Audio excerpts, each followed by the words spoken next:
হজ্জের গুরুত্ব এবং ফজিলত সম্পর্কে কিছু আলোচনা করার ইচ্ছা পোষণ করছি। আল্লাহ তাআলা যেন আমাকে ইখলাসের সাথে আমলের নিয়তে শুনবার বলবার, আপনাদেরকে ইখলাসের সাথে আমলের নিয়তে শুনবার তৌফিক দান করে সকলে বলি আমিন। সম্মানিত হাজিরিন, হজ্জের সিজন মৌসুম চলতেছে।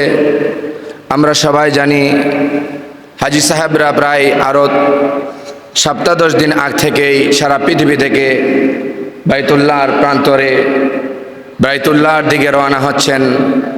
সকলের একই পোশাক, একই জবানে ভানি, তালবিয়া পাঠ করতে করতে হাজি সাহেবরা যার যার দেশ থেকে রওনা হয়ে গেছেন। কেউ মক্কায়, কেউ মদিনায় অবস্থান করছেন। যথারীতি সময়ে, নির্ধারিত সময়ে হজের মূল আনুষ্ঠানিকতা শুরুর সময় তারা সবাই মক্কায় চলে আসবেন। আল্লাহ পাক রব্বুল আলামিন চলতি বছর যে সকল হাজি সাহেবরা হজ আদায় করতে গেছেন সকলকে যেন হজ্জে মাবরুর নসিব হয়, আল্লাহ যেন সেই তৌফিক দান করেন, সকলে বলি আমিন। সম্মানিত হাজিরিন, বছরে একবার আমরা হজ্জের সিজন আসলেই হজ সম্পর্কে আলোচনা শুনে থাকি। হজ শব্দটা আরবি শব্দ। হজ্জের শাব্দিক অর্থ ফথুল কাদের হিদায়ার গ্রন্থকারের ভাষ্যকার ফথুল কাদিরের মুসান্নেফ তিনার কিতাবের 2 নম্বর খণ্ডের 408 নম্বর পৃষ্ঠার মধ্যে লিখেছেন, হজ শব্দের আবিধানিক শাব্দিক অর্থ হল আল কাসদু ইলা মুআজ্জামিন, অর্থাৎ কোনো গুরুত্বপূর্ণ কাজের উদ্দেশ্যে বের হওয়া বা সফর করা। পারিভাষিক ভাষায়, শরীয়ী ভাষায় হজ কাকে বলে? হজরতে হিদায়া গ্রন্থকার পৃথিবী বিখ্যাত এক কিতাব হিদায়া গ্রন্থকারের 2 নম্বর খণ্ডের 408 নম্বর পৃষ্ঠার মধ্যে হিদায়ার মুসান্নিফ রহমতুল্লাহি আলাইহি তিনি বলেন, কাসদুল বাইতিল আদাই রুকুনিন মিন আরকানিল্লাযী আও কাসদু জিয়ারাতিহি লিযালিক, অর্থাৎ ইসলাম ধর্মের ফরজ রুকুন তথা হজ আদায়ের লক্ষ্যে বাইতুল্লাহ শরীফে নির্দিষ্ট সময়ে, নির্দিষ্ট দিনে, নির্দিষ্ট কিছু কাজ করার নাম হলো হজ। নির্দিষ্ট দিনে, নির্দিষ্ট সময়ে, নির্দিষ্ট কিছু কাজ করার নাম হলো হজ। হজ যে ইসলামের একটা রুকন, এ ব্যাপারে কোনো সন্দেহ নাই। হযরত রাসূল করিম সাল্লাল্লাহু আলাইহি ওয়াসাল্লাম হাদিসে পাক ইরশাদ করেন, ইসলামের স্তম্ভ হলো 5টা। বলেন কয়টা? দলিল, وعن ابن عمر رضي الله تعالى عنه قال قال رسول الله صلى الله عليه وسلم بني الإسلام 5 شهادة أن لا إله إلا الله وأن محمدا عبده ورسوله وإقام الصلاة وإيتاء الزكاة والحج وصوم رمضان أو كما قال النبي عليه الصلاة والسلام رواه الترمذي رحمه الله। ইমাম তিরমিজি রহমতুল্লাহি আলাইহি হাদিস শরীফ এনেছেন। হযরতে আব্দুল্লাহ ইবনে ওমর রাদিয়াল্লাহু তাআলা আনহু হাদিস বর্ণনা করেন, নবীজি সাল্লাল্লাহু আলাইহি ওয়াসাল্লাম ইরশাদ করেছেন, ইসলামের স্তম্ভ হলো তোমাদের জন্য 5টা। বলেন কয়টা? আরো জোরে বলেন, ইসলামের রুকন কয়টা? 5টা। 1 নাম্বার, লা ইলাহা ইল্লাল্লাহ মুহাম্মাদুর রাসূলুল্লাহ, জবান দ্বারা একথা বলা, অন্তর দ্বারা বিশ্বাস পোষণ করা। জবান দ্বারা বলা, অন্তর দ্বারা বিশ্বাস করার নাম হলো ঈমান। কথা বলেন ঠিক কিনা? 2 নাম্বার, ওয়া ইকামিস সালাত, মায়ের উম্মর ইসলামের 2 নাম্বার স্তম্ভ হলো নামাজ। 3 নাম্বার হলো হজ। 4 নাম্বার হলো যাকাত। 5 নাম্বার হলো রমজান শরীফের রোজা। তাহলে কয়টা হলো? জোরে বলেন, কয়টা হলো? 5টা। তাহলে হজের অবস্থান কত? 3 নাম্বার। কত নাম্বার? প্রথম হলো ঈমান, 2 নাম্বার হলো নামাজ, 3 নাম্বার হলো হজ। তাহলে ইসলামের অন্যতম রুকন, 3য় নাম্বার রুকন হলো হজ। এই হজ আল্লাহ পাক রব্বুল আলামিনের পক্ষ থেকে মুমিন মুসলমান সামর্থ্যবান পুরুষ এবং নারী তাদের জন্য যাদেরকে আল্লাহ তাআলা তৌফিক দিয়েছেন তাদের উপর কেবলমাত্র জীবনে একবার ফরজ করেছেন। সুবহানাল্লাহ বলেন। প্রতি বছর না জীবনে একবার? কথা বলেন, প্রতি বছর না জীবনে একবার? ঈমান আনার পরে নামাজ সব সময়, মওত পর্যন্ত ইবাদত, প্রতিদিন কন্টিনিউ 5 বার। যাকাত বছরে একবার, ঠিক রমজানের রোজা বছরে একবার।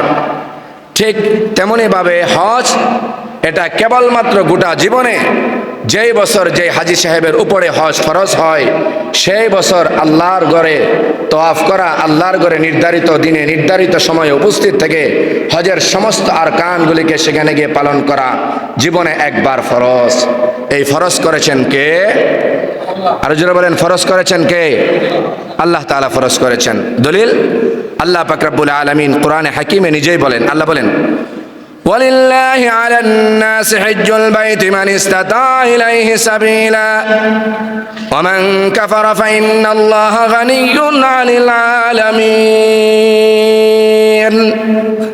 আল্লাহ পাক রব্বুল আলামিন সূরা আলে ইমরান 97 নম্বর আয়াতে কারিমায় বলেন, হে মুমিন মুসলমানরা, আমি আল্লাহ যাদেরকে তোমাদেরকে তৌফিকের মালিক বানিয়েছি, যাদের সম্পদ আছে, আমি আল্লাহর ঘরে আসার, ব্যয়ভার বহন করার তোমাদের উপর আমি আল্লাহর ফরজকৃত বিধান হলো তোমরা অবশ্যই আমার ঘরে এসে হাজিরা দিবে। সুবহানাল্লাহ বলেন। কার ঘরে? কথা বলেন, বাইতুল্লাহ শরীফ কার ঘর? আল্লাহর ঘর। যে হুজুর বাইতুল্লাহ শরীফ যে আল্লাহ তাআলার ঘর, এই ব্যাপারে দলিল কি? এই ব্যাপারে দলিল অনেকগুলি আছে। আল্লাহ পাক রব্বুল আলামিন কোরআনে হাকিমে আল্লাহ পাক রব্বুল আলামিন বাইতুল্লাহ শরীফের ব্যাপারে অনেকগুলি আয়াতে কারিমা অনেকগুলি বিষয় বর্ণনা করেছেন। আল্লাহ পাক রব্বুল আলামিন বলেন, বাইতুল্লাহ হলো আমার ঘর। বলেন, বাইতুল্লাহ কার ঘর? আল্লাহর ঘর। অবশ্যই তোমাদের যাদেরকে সামর্থ্যবানের মালিক বানায় তোমরা আমার ঘর সফর করতে আসবে, দেখতে আসবে, হাজিরা দিতে আসবে। এটা আল্লাহ পাক রব্বুল আলামিনের যাদেরকে তৌফিক দেন তারা এই হজের বিধান আদায় করবে। এখন আপনি, আমার প্রশ্ন হলো, হুজুর হজ কাদের উপর ফরজ? আমরা তো সবাই হজ করতে পারবো না, সবার আমাদের তৌফিক নাই। কাদের উপরে হজ ফরজ? সংক্ষিপ্ত ভাষায়, বাচ্চাটাকে মেহরবানি করে পিছনে দিয়ে দেন। সংক্ষিপ্ত ভাষায় হজ ফরজ হয় কিভাবে? পৃথিবী বিখ্যাত আলেম হিদায়া গ্রন্থকার হিদায়ার 1 নম্বর খণ্ডের 132 নম্বর পৃষ্ঠার মধ্যে তিনি লিখেছেন, وعن نفقة عياله إلى حين عوده وكان طريقه آمنا। হিদায়ার মুসান্নিফ রাহমাতুল্লাহ আলাইহি তিনি বলেন যে হজ বলা হয় যে মুসলমান যার উপর আল্লাহ পাক রব্বুল আলামিন এমন অর্থ দিয়েছেন, যে কেমন অর্থ? যে সে হজের আগে যে বছর, এটা হলো 2025 সন। বলেন কত সন? 2025 সনে সে হিসাব করবে এইভাবে, তার যে মাল সম্পদ আছে, ব্যবসায়িক মাল অথবা ব্যাংকের টাকা অথবা তার জমিন সম্পদ, তার যে ভৌগোলিক যে সম্পদ আছে অর্থাৎ স্থাবর সম্পত্তি বাদ দিয়ে অস্থাবর যেটাকে আমরা জমিন বলি, যেখানে চাষাবাদ করি, ফল ফসলাদি ফলায়, এমন জমিন যাদের আছে তারা হিসাব করবে এইভাবে। কিভাবে? যে হিসাব হলো, তুমি হজ্জে যাওয়ার আগ পর্যন্ত তুমি হিসাব করবে যে 2.5 মাস 2 মাস সফরে থাকবে। হজ্জের সফরে 2 মাস লাগে না, এখন 50 দিন, কেবল 45 দিন। এই 50 দিন 45 দিন হজে যাওয়ার পরে সকল আনুষ্ঠানিকতায় রব্বুল আলামিনের পক্ষ থেকে ফয়সালা হলো তোমাদের জন্য যে তোমরা এই হজ্জের যে বিধান আছে এই বিধানটা হলো তাদের জন্য। তোমরা হিসাব করবে এইভাবে যে তোমাদের সম্পদ যতটুকু আল্লাহ পাক রব্বুল আলামিনের পক্ষ থেকে আছে, এই সম্পদটা থেকে স্থাবর যে জায়গায় তোমরা বসবাস করো এই জায়গা বাদ দিয়ে বাকি চলার জন্য একটু জমিন মানুষের প্রয়োজন হয়, দরকার আছে। ধরে নেন আজকাল স্বাভাবিকভাবে আমরা চলাফেরা ছাড়া আমাদের এককালীন জমি হলে সেটার মধ্যে যে ধান আসে, আপনার ঘরে 2-4-5 জন সদস্য আছে, ওইটা দিয়ে খাবার খেয়ে চলতে পারেন। কোনো ধরনের ঋণগ্রস্ত আপনি হন না, কোনো ধরনের পেরেশানি আপনার থাকে না। যতটুকু জমিন আপনার আছে এই জমিন দিয়ে আপনি চলতে পারেন, চলার মতো ব্যবস্থা আছে। এবার আপনি হিসাব করবেন এই জমিনের বাইরে কতটুকু জমিন আপনার আছে, যেই জমিন দিয়ে আপনি বছর শেষে চলাফেরা করতে পারেন, কোনো ধরনের রেন্ট টেন থাকে না, সকল প্রকারের বিপদ আপদ যেগুলি আছে আল্লাহ পাক রব্বুল আলামিন এর ভিতরে আপনাকে চলার শক্তি দেন। এই জমিটুকু বাদ দিয়ে বাকি জমিন যদি আপনার কাছে থাকে, অর্থাৎ যাওয়ার জন্য 10-8 লাখ টাকা লাগে, আর পরিবারকে আপনি 2.5 মাসের খরচ ধরেন 2 লাখ টাকা লাগবে না, 2 লাখ টাকা দিয়ে গেলেন, অর্থাৎ 10 লাখ টাকা। বলেন কয় লাখ টাকা?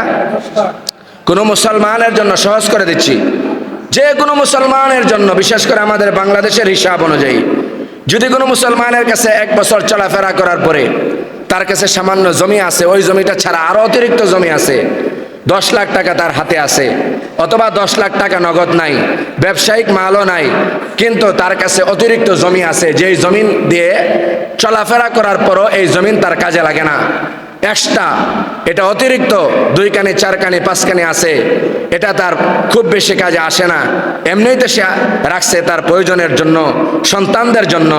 রাসূল করিম সাল্লাল্লাহু আলাইহি ওয়াসাল্লাম বলেন, ইসলামী শরীয়ত অনুযায়ী ওই মুসলমানের জন্য চলার সরঞ্জামাদের পরে 10 লক্ষ টাকা যাদের এই 2025 সনে থাকবে, তার উপর অটোমেটিকভাবে হজ ফরজ হয়ে যাবে।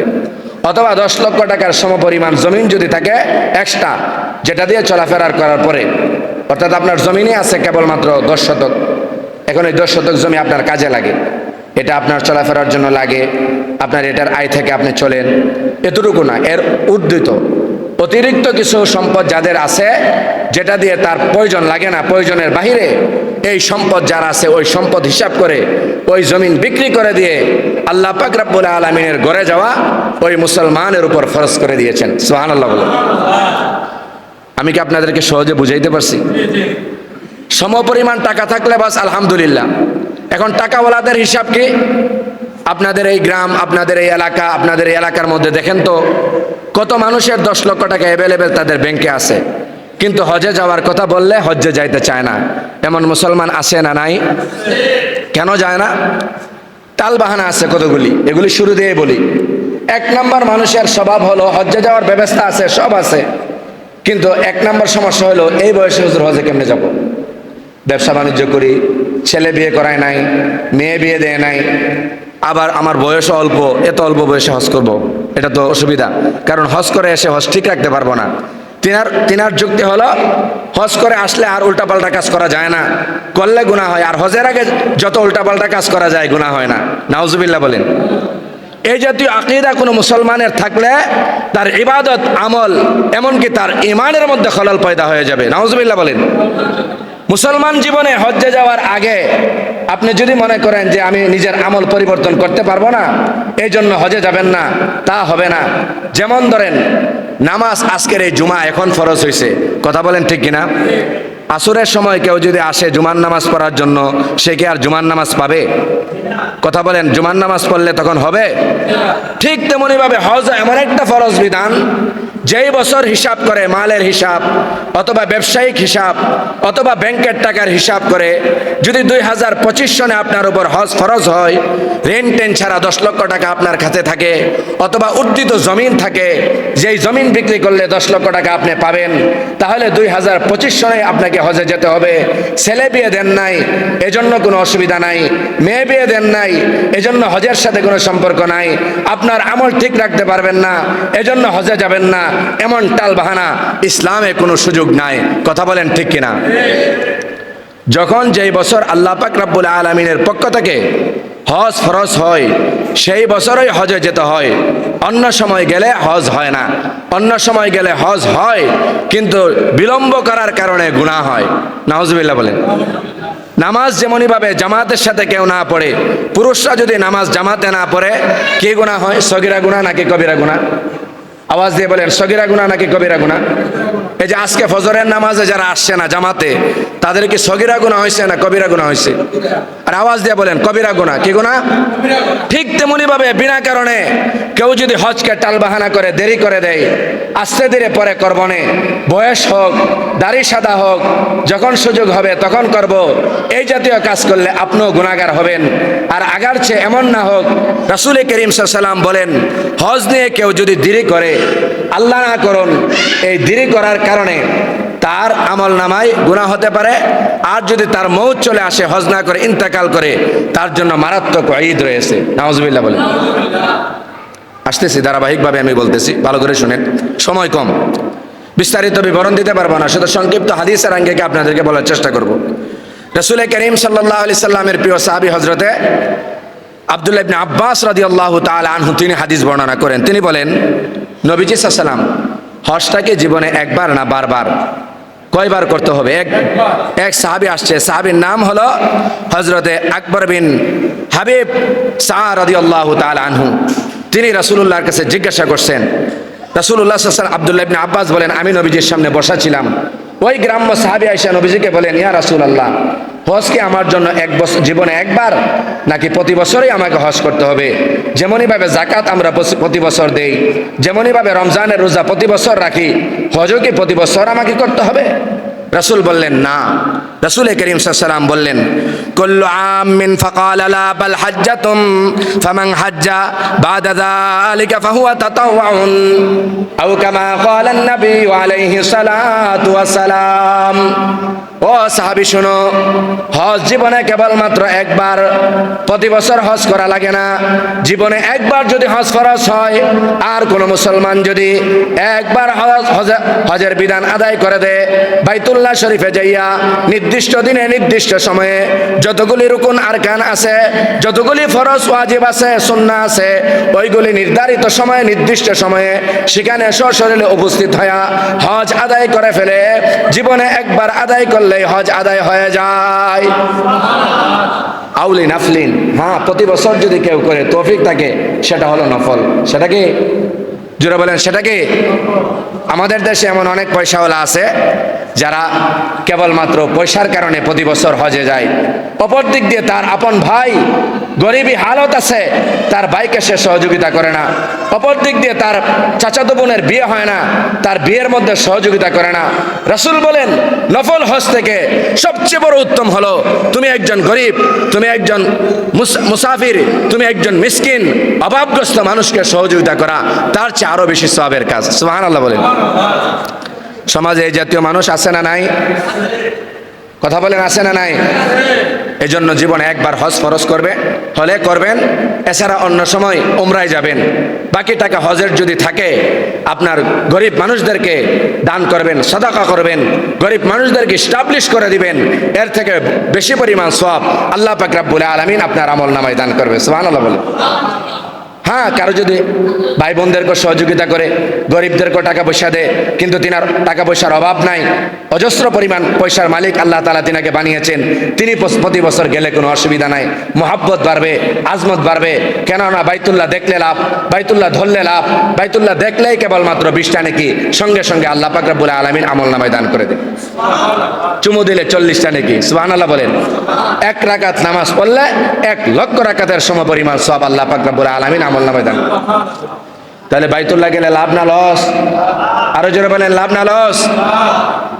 এই হজ ফরজকৃত বিধান যারা আদায় করবে, তাদের ব্যাপারে আল্লাহ রাসূল আল্লাহ পাক রব্বুল আলামিন তো কোরআনে হাকিমে অসংখ্য আয়াতে কারিমায় বলেছেন, তোমরা যদি হজে আসো আর আমার ফরজকৃত হজ পালন করো, বাইতুল্লাহ আসো, বাইতুল্লাহর সমস্ত দিক নির্দেশনা অনুযায়ী হজ পালন করো, আমি আল্লাহ পাক রব্বুল আলামিন ঘোষণা করলাম, যদি অশ্লীলতা না করো, বেহায়াপনা না করো, হজ্জে এসে আল্লাহকে ভয় করো, তো আমি আল্লাহ তাআলা তোমাদেরকে সমস্ত গুনাহগুলি মাফ করে দিব।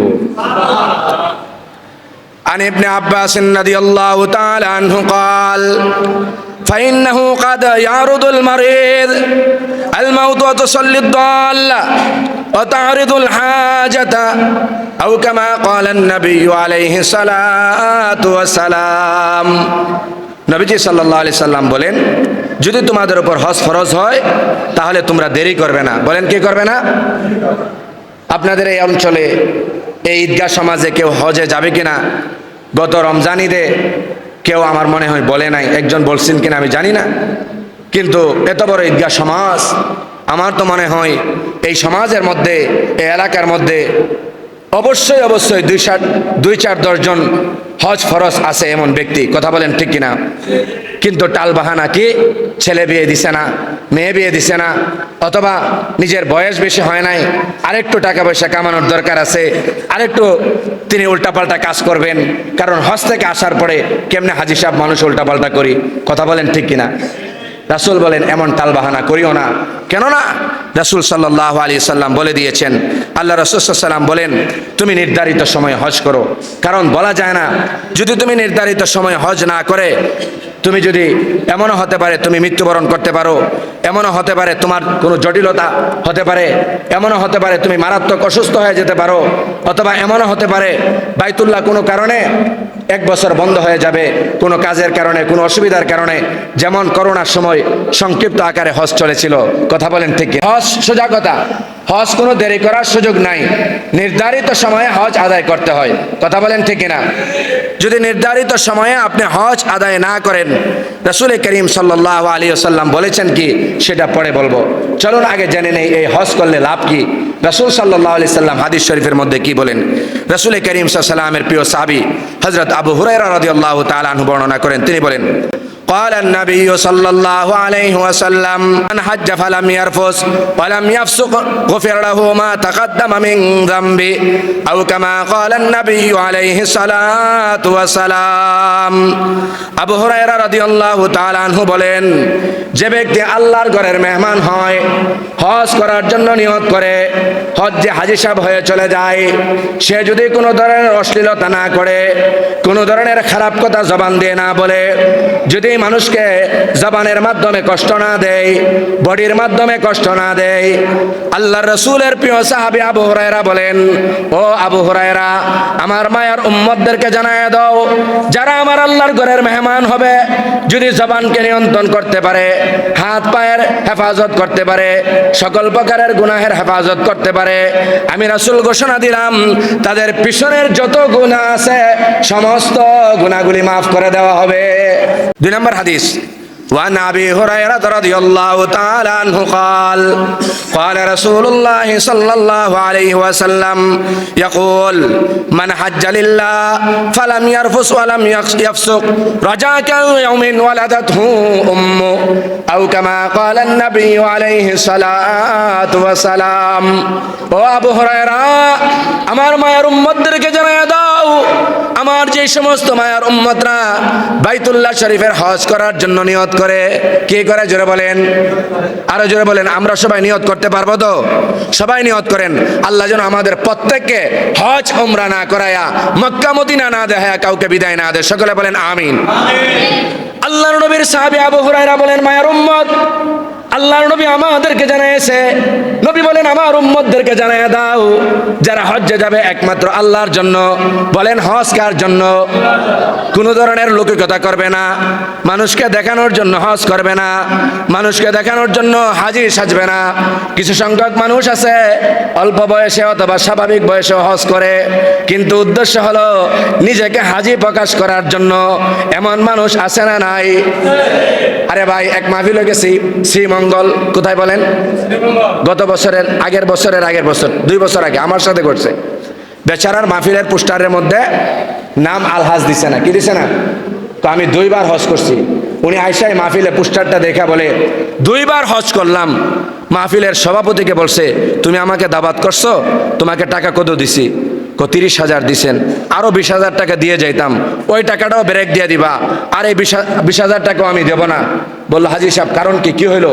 এখন তো আমাকে হাজি বললা, আলহাজ বললা, আর পোস্টারের মধ্যে আমার নামটা আলহাজ লেখলা না কেন?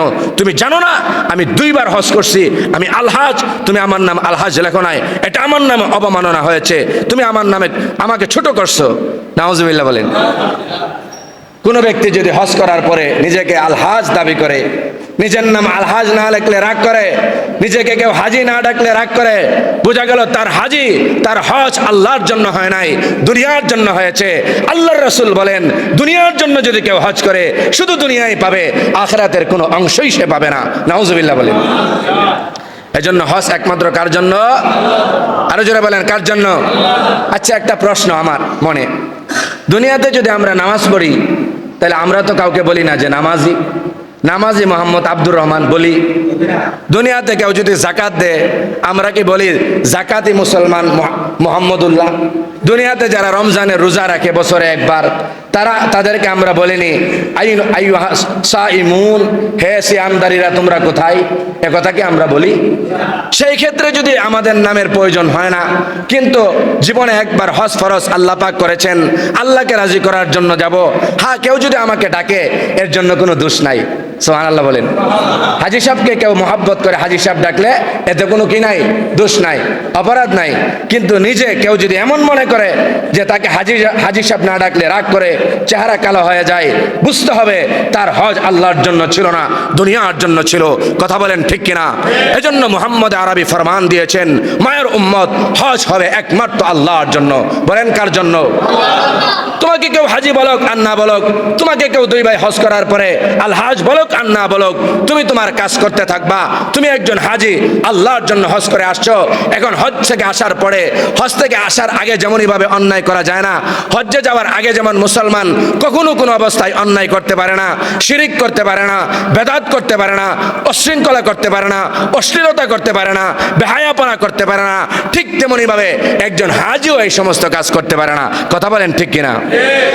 অন্যরা করলেও ঠিক আছে, কিন্তু অন্ততপক্ষে আল্লাহর ঘরের মেহমান যে ব্যক্তি হাজী হন তার পক্ষে অপরাধ করবে, এই কাজ এটা মানায় না। কথা বলেন ঠিক কিনা? হ্যাঁ, এমনিতে প্রত্যেকটা মুসলমানের জন্য কখনোই পাপ করা উচিত নয়, অন্যায় কাজ করা উচিত নয়। কথা বলেন ঠিক কিনা? আল্লাহ পাক রব্বুল আলামিন আমাদেরকে একমাত্র আল্লাহর জন্য আল্লাহর ঘরের তওয়াফ, হজ এবং উমরা করার তৌফিক দান করুন। সকলে বলি আমিন। রাসূল করিম সাল্লাল্লাহু আলাইহি সাল্লাম বলেন, আবু হুরায়রা আমার মায়ার উম্মতদেরকে জানায়া দাও। কি জানাবো? আবু হুরায়রা বলেন, নবী বলেন কি জানাবো? নবীজি বলেন, বলে দাও, হাজ্জালিল্লাহ ফালাম ইয়ারফুস ওয়ালাম ইয়াফসুক রাজাকা ইয়াউমিন ওয়ালাদাতহু উম্মু। ও আবু হুরায়রা, তোমাদের এলাকার মধ্যে নতুন বাচ্চা জন্মগ্রহণ করে কিনা? আরে করে কিনা বলেন না? আমাদের দেশের মধ্যে বাচ্চা জন্মগ্রহণ করে না। যখন বাচ্চার 10 বছর 11 বছর না হয়, বালেগ না হওয়ার পর্যন্ত ওই ছেলে মেয়ের কোনো গুনাহ থাকে? আরো জোরে বলেন, গুনাহ থাকে? বেগুনাহ মাসুম বলি আমরা। কথা বলেন ঠিক কিনা? বাচ্চা মানুষ, বেগুনাহ মাসুম মানুষ, 5-7 বছর হয় নাই, তার কোনো গুনাহ নাই, তার কোনো গুনাহ নাই। আল্লাহর নবী বলেন, ও আবু হুরায়রা আমার মায়ার উম্মতদেরকে জানাও, যারা একমাত্র আমি আল্লাহকে রাজি করার জন্য, আল্লাহকে রাজি করার জন্য আমার যে উম্মতরা হজে আসবে, বাইতুল্লাহ শরীফের তওয়াফ করার জন্য আসবে, বাইতুল্লাহ শরীফের সবগুলি হজের হুকুম আহকাম মানবে, পালন করবে, আল্লাহর জন্য যারা এই কাজটা করবে, আমি নবী ঘোষণা দিলাম, আল্লাহ পাক আমাকে জানাইছে, ওই মানুষটা নারী হোক বা পুরুষ হোক বা নারী হোক, যে বেগুনাহ মাসুম বাচ্চার যেমন গুনাহ থাকে না, সে যদি হজ করার পরে বাড়িতে ফিরে প্রত্যাবর্তন করে, তো ওই মানুষটাকে আওয়ালাদাতহু উম্মু, বেগুনাহ মাসুম বাচ্চার মতো পবিত্র করে, গুনাহ মুক্ত করে তাকে বাড়িতে প্রত্যাবর্তন করানো হয়। তাহলে হজকারী ব্যক্তি যদি আল্লাহর জন্য হজ করে তার কোনো গুনাহ থাকতে পারে না। কথা বলেন ঠিক কিনা? কেননা আল্লাহ রাসূল নিজেই বলছেন, আল হাজ্জু, হজ হলো পিছনের সমস্ত গুনাহগুলি জড়ে দেয়, সমস্ত গুনাহ মাফ করে দেয়। সুবহানাল্লাহ বলেন। রাসূলুল্লাহ সাল্লাল্লাহু আলাইহি সাল্লামের সাহাবী আবু হুরায়রা রাদিয়াল্লাহু তাআলা আনহু অন্য হাদিসে বলেন, ওয়া আবি হুরায়রা রাদিয়াল্লাহু তাআলা আনহু قال قال رسول الله صلى الله عليه وسلم العمرة إلى العمرة كفارة لما بينهما والحج المبرور ليس له جزاء إلا الجنة أو كما قال النبي عليه الصلاة والسلام। سبحان الله। একটু আস্তে কোন। আবু হুরায়রা বলেন, নবীজি আমাকে বলছে, ও আবু হুরায়রা আমার মায়ার উম্মতদেরকে জানাও, কেউ যদি একবার উমরা করে, এক উমরা থেকে আরেক উমরা পর্যন্ত যত ধরনের গুনাহ হয়, এক রমজানে উমরা করছিল, আবার রমজানে উমরা গেছে, অথবা 4 বছর পরে উমরায় গেছে, আমি আল্লাহ পাক রব্বুল আলামিনের পক্ষ থেকে আমাকে জানাইতে বলা হয়েছে, আবু হুরায়রা তোমরা সাক্ষী থাকো, আমার উম্মতদেরকে জানাইয়া দাও, আমার উম্মতরা এক উমরা থেকে আরেক উমরা পর্যন্ত যত গুনাহ হয়, সমস্ত গুনাহগুলি আল্লাহ পাক রব্বুল আলামিন উমরা করার বদলতে মাফ করে দে। আর হজ্জের জাযা কি? আল হাজ্জুল মাবরুর লাইসা লাহু জাযাউ ইল্লাল জান্নাহ। আর কারো জীবনে যদি হজ্জে মাবরুর নসিব হয়, হজটা যদি কবুল হয়, মাবরুর অর্থ হলো কবুল হজ। মাবরুর অর্থ কি? কবুল। আল মাবরুরের বাংলা অনুবাদ হলো কবুল। কবুল তো বুঝেন, গ্রহণযোগ্য হজ।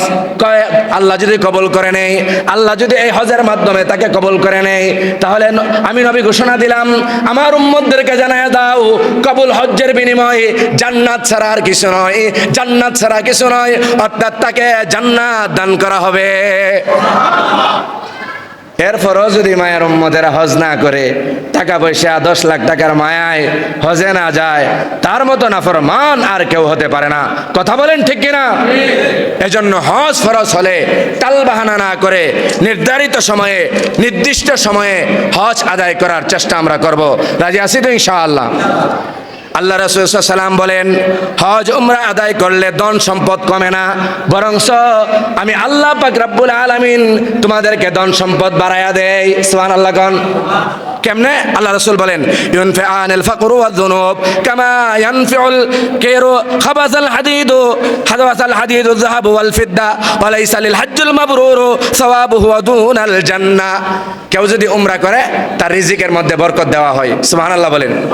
কেউ যদি হজ করে তার রিজিকের কোনো অভাব থাকে না, আল্লাহ পাক রব্বুল আলামিন তাকে উত্তম রিজিকের ব্যবস্থা করে। সুবহানাল্লাহ বলেন।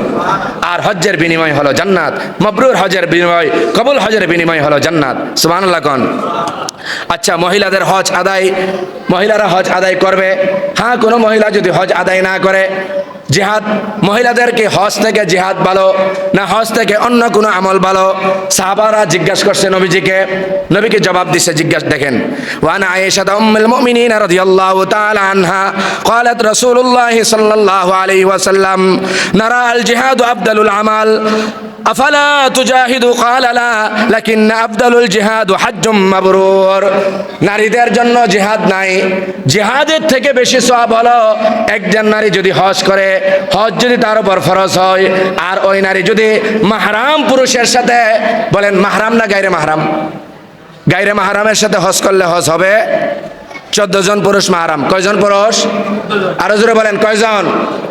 এই 14 জন পুরুষ ছাড়া এই মহিলা কারোর সাথে হজে যেতে পারবে না। সোজা কথা, গেলে হজ হবে না, গেলে হজ হবে না। 14 জন পুরুষের কোন একজন পুরুষের সাথে এই মহিলা যদি হজ করে, তার হজ হবে, তার জিহাদের ময়দান থেকেও বেশি সওয়াব হবে হজ্জে গেলে। সুবহানাল্লাহ বলেন। আল্লাহ রাসূল সাল্লাল্লাহু আলাইহি ওয়াসাল্লামের একজন সাহাবী গ্রাম থেকে আসছে। কোথায় থেকে আসছে বলেন? গ্রাম বুঝেন না? গ্রাম থেকে আসছে আর কি। আয়েশা বলছে, নবী, আমি তো গরিব মানুষ, হজে যাওয়ার মতো তৌফিক আমার নাই, তাহলে আমার একটা আমল দেন, যে আমলটা করলে আমি হজ থেকেও বেশি সওয়াব পাবো, তাহলে এই আমলটার কথা আমাকে বলেন। রাসূলুল্লাহ সাল্লাল্লাহু আলাইহি ওয়াসাল্লাম বলছেন, ঠিক আছে, তুমি হজ্জে যেতে পারবা না, উমরায় যেতে পারবা না, তোমাকে একটা আমল বলি। রাসূল বললেন, সাহাবী বললেন, নবী কি আমল? বলে, তোমার জন্য আমল হলো তুমি সর্বদাই আল্লাহ তাআলার কাছে শাহাদতের তামান্না রাখবা, আর জিহাদের ডাক আসলে জিহাদে অংশগ্রহণ করবা, 5 ওয়াক্ত নামাজ যথারীতি পড়বা, জুমার দিন শুক্রবারে যথাসময়ে মসজিদে যাবা, মসজিদে নামাজ আদায় করবা, খুতবা শুনবা এবং জুমার দিনের ইহতিমাম করতে থাকবা। আল্লাহ তোমাকে হজ্জের সমপরিমাণ সওয়াব দান করবে। গরিব যারা আছেন, জুমার নামাজ আদায়ের বেশি ফজিলত, এই জন্য বলা হয় গরিবের হজ্জের দিন হলো জুমার দিন। সুবহানাল্লাহ বলেন। এই জন্য জুমার গুরুত্ব কম না বেশি? জুমার দিন পরে পরে আসবেন না আগে আগে আসবেন? এখন এই ফজিলত কে পাবে? এটা নিয়ে বললে আমার সময় নাই। ওই ব্যক্তি পাবে যে আজানের আগে জুমাবারে মসজিদে আসে, আজানের পরে না আজানের আগে? আরো জোরে বলেন, আজানের পরে না আজানের আগে? রাসূল অন্য হাদিসে বলছেন, আবু হুরায়রার হাদিস, রাসূল বলেন, যারা জুমার দিন আজান শোনার আগে মসজিদে আসে, জুমার মসজিদে আসে এবং আজানের জন্য অপেক্ষা করে, মুয়াজ্জিন আজান দিলে জবাব দেয়, তারপরে নামাজ পড়তে থাকে, ইস্তিগফার পড়তে থাকে, দুরূদ শরীফ পড়তে থাকে, নামাজ খতিব সাহেব আসলে খুতবা শুনে, বয়ান শুনে, তারপরে মোনাজাত করে, তারপরে নামাজ পড়ে, তারপরে আস্তে ধরে করে বাড়ি ফিরে, ওই মানুষটাকে আল্লাহ পাক রব্বুল আলামিন হজ্জের সমপরিমাণ সওয়াব আমল নামায় দান করবে।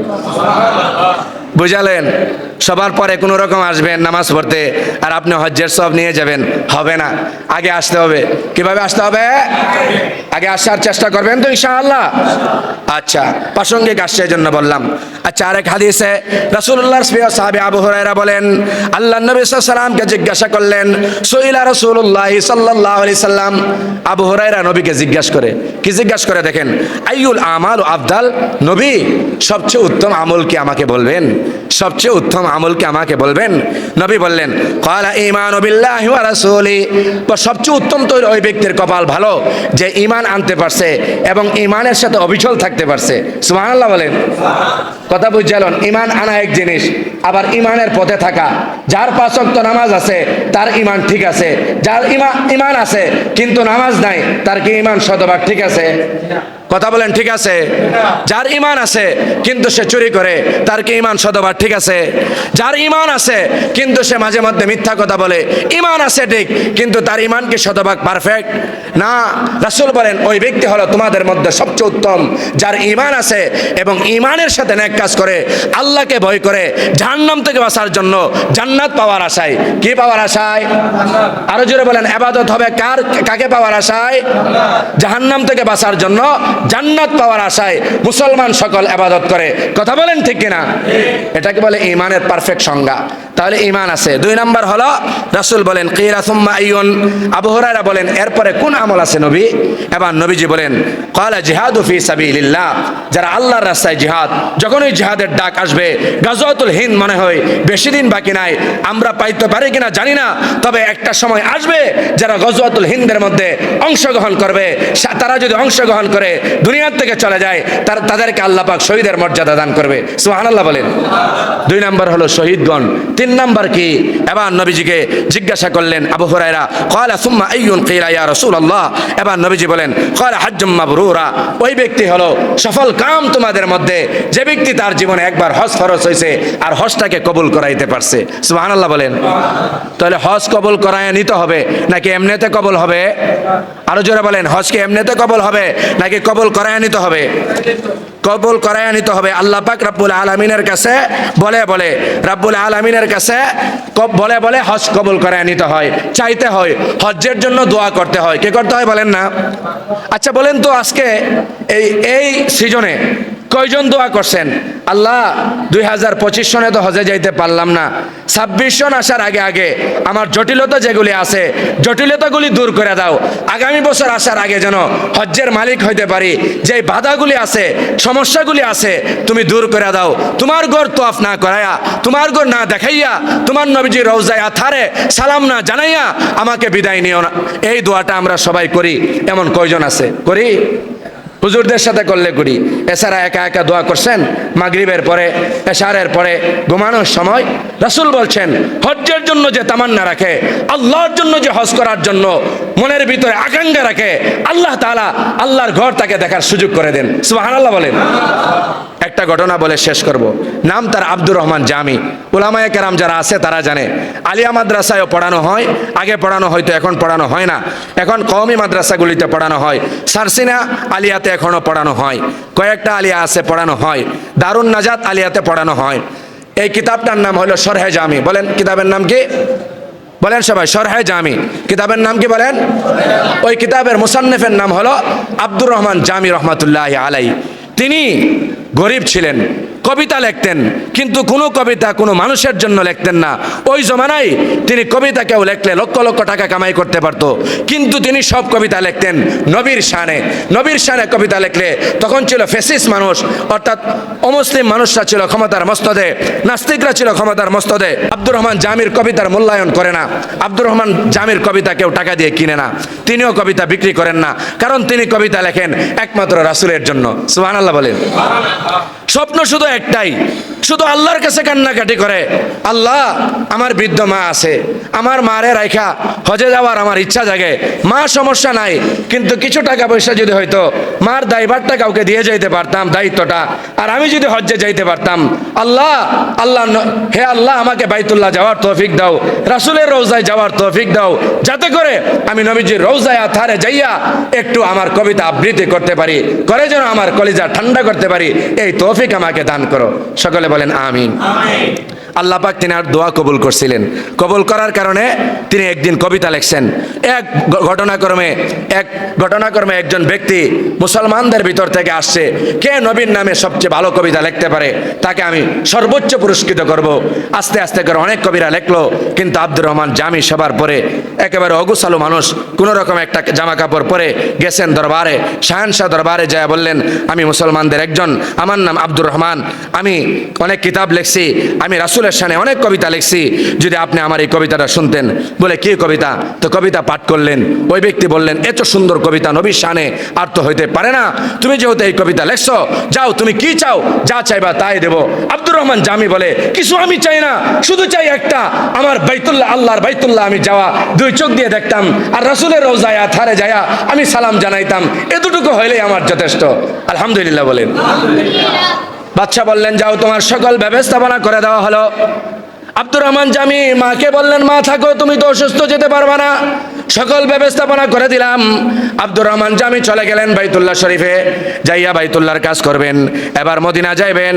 বাদশাকে স্বপ্নে যুগে দেখানো হলো, ও বাদশা, আব্দুর রহমান জামিকে মদিনায় আসতে দিও না, এমন একটা ব্যক্তি, এমন চেহারার, তাকে যদি মদিনায় আসতে দাও, এমন কবিতা সে পাঠ করবে, আমি রাসূলের জন্য জরুরি হয়ে যাবে তার জন্য মুসাফা করা, তার সাথে মুসাফা করা। এখন হজ্জের মৌসুম, আমি যদি এমনটা করি, এমনটা করলে বিশৃঙ্খলা সৃষ্টি হবে, সুতরাং তাকে আটকায়া দাও। বাদশা চিন্তা করলো, কে এমন ব্যক্তি, তার চেহারা বারবার একদিন, দুই দিন, তিন দিন স্বপ্নে দেখছে, চেহারার মূল ফুটেজ দেখানো হয়েছে, পরে তার খুঁজা বের করা হয়েছে, আমাকে নিয়ে চলো, আমি ঘুরি, এমক এলাকায় বসবাস থাকতে পারে সে। বাইতুল্লাহ ঘুরতে ঘুরতে একটা সময় তাকে মদিনার একটা চলে আসবে, প্রায় মদিনার কাছাকাছি এমন অঞ্চল থেকে তাকে ধরলো। তোমার নাম কি? আব্দুর রহমান। আমার নাম আব্দুর রহমান, তোমাকেই আমি খুঁজছি, আল্লাহ নবী আমাকে স্বপ্নে দেখাইছে, তুমি মদিনায় ঢুকতে পারবা না, তোমাকে জেলখানায় বন্দি করে দিব। আহা, আব্দুর রহমান জামি কান্না শুরু করছে, কি ব্যাপার, এত আশা ভরসা নিয়ে আসলাম, নবীর রওজায় আথারে সালাম জানাবো, নবীর শানে কবিতা পাঠ করবো, আমারই কোনো জেলখানায় নিরা। আল্লাহর দরবারে সেজদা দিয়ে তাহাজ্জুদের সময় কান্না করতেছে।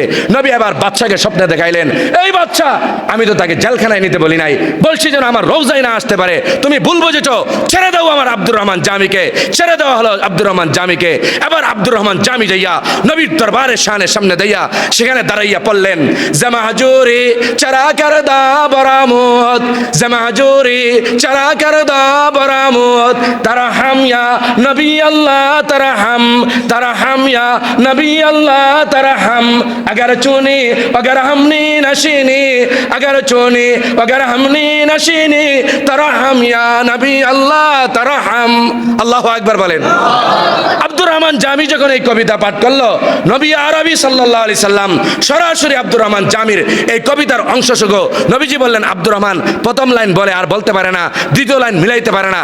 নবী রওজায়ে থার থেকে আওয়াজ দিলেন গায়েব থেকে, আব্দুর রহমান তুমি পড়ো, তারাহাম ইয়া নবী আল্লাহ তারাহাম, কেননা আমি নবীর উপরে পৃথিবীর আর কেউ রহম করতে পারবে না, রহম করেন একমাত্র আল্লাহ। সুবহানাল্লাহ বলেন। এই কবিতা এখনো শরহে জামির মধ্যে আছে। আপনাদেরকে এই ঘটনা শোনানোর উদ্দেশ্য হলো, হজ্জে যাওয়ার জন্য টাকা না থাকলেও যদি উদ্যম থাকে, কারো অন্তরে যদি এমন অবস্থা থাকে যে আমি যে কোনো মূল্যে, যদি হজ ফরজ না হয়, বাইতুল্লাহ আমি উমরার জন্য যাব। দেখেন এক রিকশাওয়ালার ঘটনা, 2025 সনের 2016 সনে ইনকিলাব পত্রিকা উল্টাইবেন, এই রমজান মাসের পরে 2016 সনের পত্রিকা ইনকিলাব উল্টাইবেন, অথবা অনলাইনে সার্চ দিবেন। একটা ঘটনা আসছিল, একজন রিকশাওয়ালা ডাকাতে রিক্সা চালায়, তার ছেলে দুইটা মাদ্রাসায় পড়ে, মেয়ে একটাকে বিয়ে দিছে, সে হজে যাবে, রেজিস্ট্রেশন কমপ্লিট, তখন বেশি টাকা লাগতো না, 3.5 লাখ 4 লাখ টাকা লাগতো। তো তাকে মিডিয়া ব্যক্তিত্ব, যে মিডিয়াগুলি আছে দিগন্ত অন্যান্য মিডিয়া, তাকে জিজ্ঞাসা করলো, কি ব্যাপার, আপনি যে হজে যাচ্ছেন কিভাবে যাচ্ছেন? আপনি তো রিক্সা চালান দেখে আপনাকে আমরা সব সময়, আপনি রেজিস্ট্রেশন করলেন, হজে চলে যাবেন, কিভাবে এটা সম্ভব হলো?